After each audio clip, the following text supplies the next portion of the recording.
Vesnićev automobil pretrpeo je značajne izmene u odnosu na prethodnu sezonu u kojoj je užički automobilista bio trećeplasirani u svojoj grupi.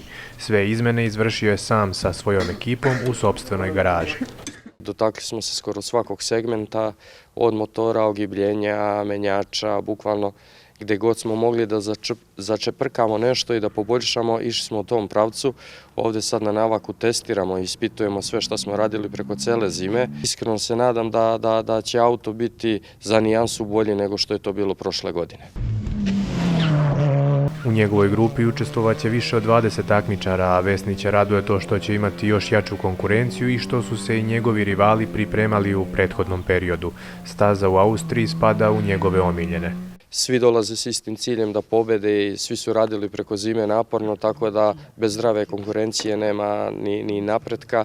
Tako da što se tiče i same Austrije, vozio sam prošle godine, mislim da će mi biti dosta lakše, ali ako bude sve funkcionisalo i posluži me vreme, mislim da će biti i dobrih rezultata. U predstojećoj sezoni Vesnića očekuje 10 takmičarskih vikenda, a po prvi put nastupaće na stazama u Italiji, Nemačkoj i Češkoj.